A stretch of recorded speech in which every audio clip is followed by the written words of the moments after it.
राज्यसभा निर्वाचन में cross voting करथिले मोहना विधायक दाशरथी गमांग एथिपाई गतकाली दाशरथी को दलरू निलंबन करिसेंती पीसीसी सभापति भक्तचरण दास एहाकू अनुमोदन करिछि एआईसीसी एहापरे गजपति जिले में कांग्रेस संगठन को सजाड़िबाकू प्रयास आरंभ करिछि दल।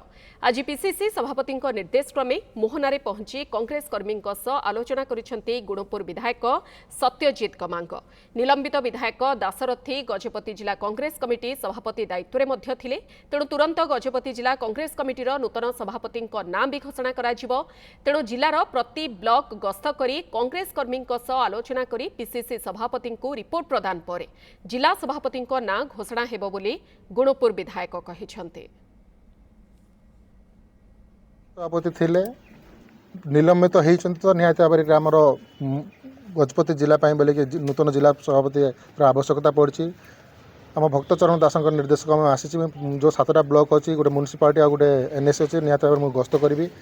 आम जी कांग्रेस कर्मी अच्छी समस्त फीडबैक नेबी क्या जिला सभापति करागले समस्त जी धरी चलुव ताकू धरिक गोटे फीडबैक बाहर करी। बाहर कलापर मु राज्य सभापति को देवी आउ दिन 2 दिन भितर जिला सभापति मत घोषणा करा। कॉन्स्टिट्यूशनल राइट्स अनुसार तार जो हक अच्छी तार जो कॉन्स्टिट्यूशनल राइट्स को मध्य जेपरी रद्द कराहेबो सेतिपई बाचस्पति को मध्य से दल तरफ कार्य क्षम कार्य पदक्षेप नेबाई लेखा जीवा जरूरी बोली मन करू।